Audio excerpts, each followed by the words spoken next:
Yeah,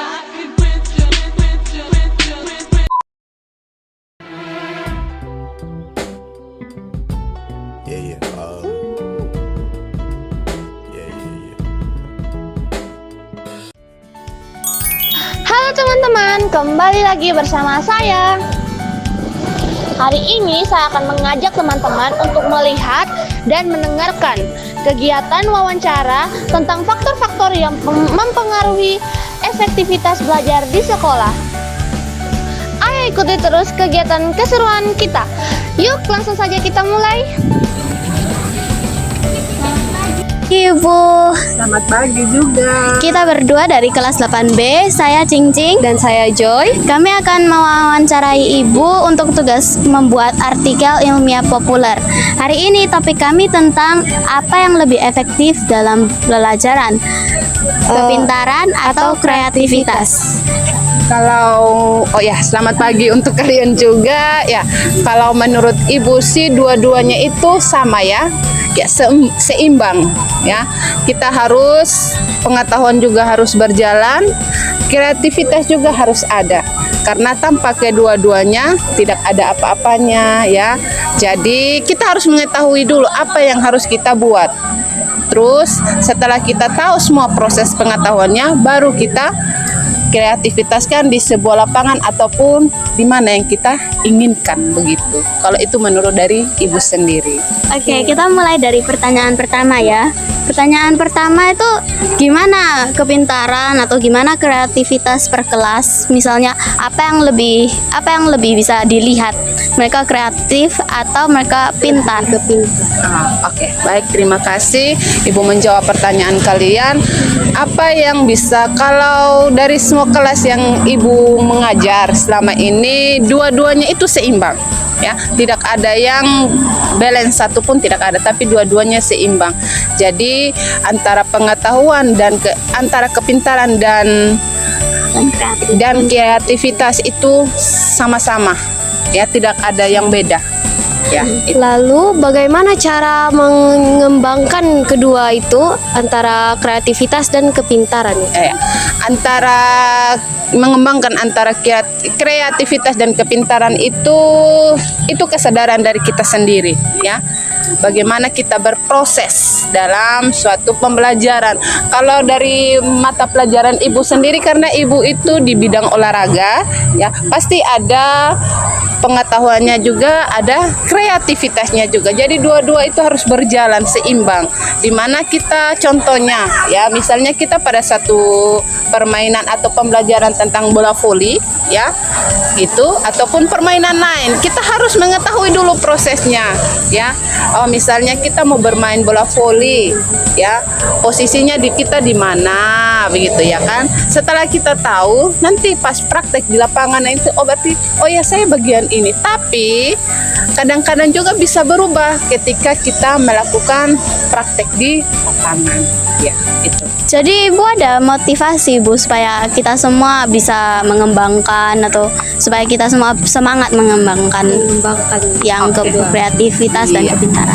Oke, kalau motivasi dari Ibu itu kalian harus tetap belajar ya, tetap mengembangkan bakat kalian, harus bersemangat, jangan putus asa karena pembelajaran itu sangat baik, kreativitas juga itu bisa membawa manfaat untuk masa depan kalian. Harus seimbang, tidak boleh ada yang kalian jatuhkan ya. Kalau sudah bisa pengetahuannya, pasti kreativitasnya juga kalian harus bisa, sehingga nanti pada saat kalian berada di dunia pekerjaan, tidak hanya pengetahuan saja yang kalian tahu, tetapi kreativitasnya juga kalian bisa dapat. Jadi kalian itu tetap menjadi anak-anak yang hebat.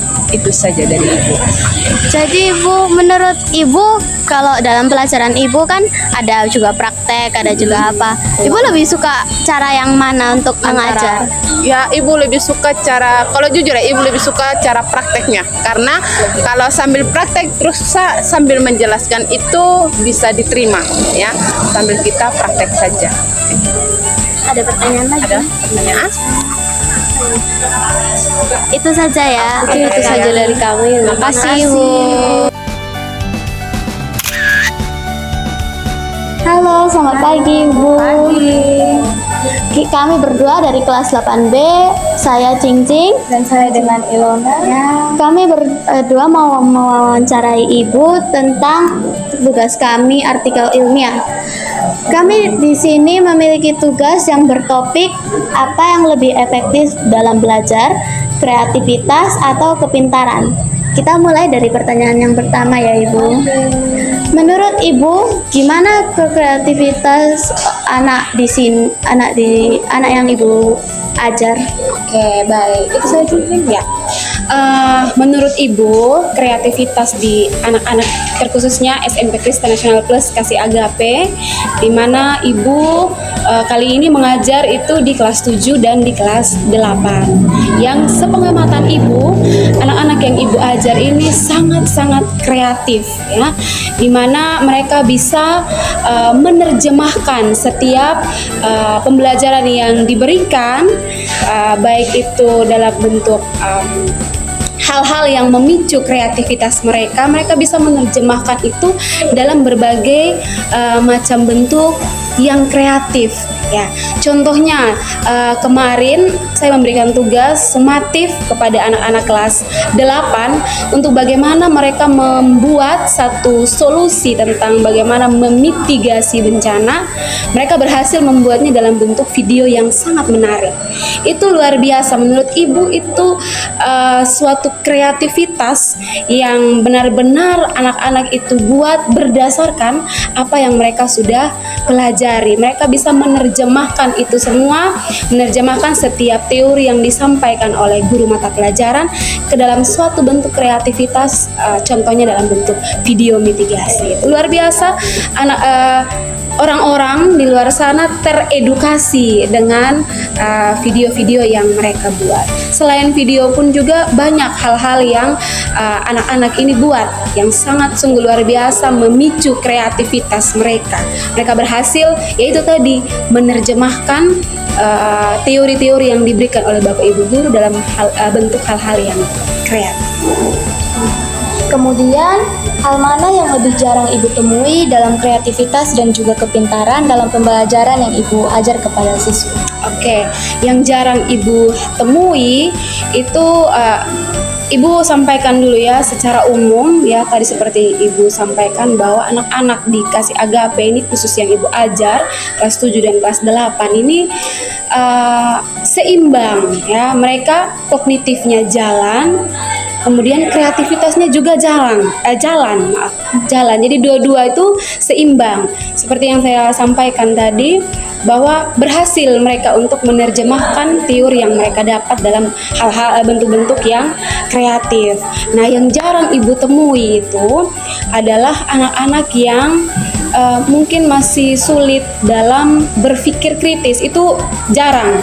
Sebagian besar sudah bagus, hanya ada segelintir anak yang mungkin butuh pendampingan untuk bagaimana mereka bisa menafsir apa yang disampaikan oleh guru, seperti itu. Jadi mungkin ya itu berpikir kritisnya itu segelintir anak ya, tidak semua sudah bagus, hanya ada segelintir anak yang mungkin butuh sekali pendampingan dari guru pembimbingnya untuk benar-benar membimbing dia bisa memicu kreativitasnya, memicu nalar kritisnya, seperti itu.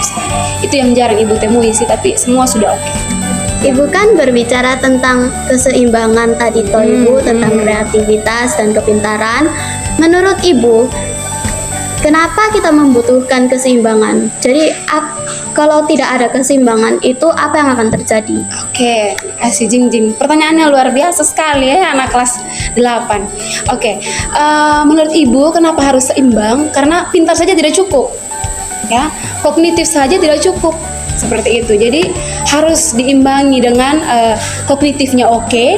Nah, itu tadi seperti yang Ibu bilang, kognitifnya oke, tapi dia tidak mampu untuk menerjemahkannya dalam mungkin penerapannya dalam kehidupan sehari-hari, itu tidak cukup. Jadi menurut Ibu harus seimbang antara kognitif yang bagus, kepintaran tadi yang kalian sampaikan, dengan kreativitas. Karena ketika kita mau membuat sesuatu yang kreatif, otomatis kan kita harus berpikir ya kan, berpikir yang bagus juga sehingga menghasilkan sesuatu yang kreatif, seperti itu. Jadi memang harus imbang. Jadi ya itu sekali lagi Ibu tekankan, kita pintar teori aja tidak cukup. Seperti itu.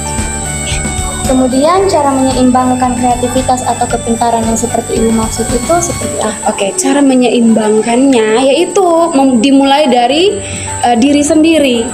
Kita sudah bagus nih ya, sudah bagus. Pokoknya, hafalannya oke, mantap, full. Tapi kalau misalnya ya sudah cukup sampai di sini saja ya, tidak akan jadi. Tapi kalau misalnya kita mau dari dalam diri kita untuk mau mengembangkannya, oke, saya bagus di sini, saya mau coba ini mengembangkan kognitif saya ingin buat ini, ya pasti akan memicu kreativitas. Jadi kalau misalnya keinginan dari dalam diri aja tidak ada, ya sama aja stucknya di situ. Tapi kalau misalnya kamu sudah oke, terus ada keinginan, ada niat, ada semangat yang tinggi untuk memicu hal-hal lain, mencoba hal-hal baru, ya why not, pasti oke. Seperti itu.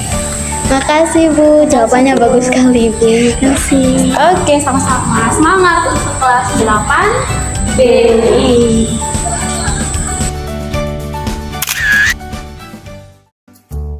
Itu dia hasil wawancara kita hari ini. Semoga bisa jadi inspirasi buat teman-teman ya. Sampai bertemu lagi.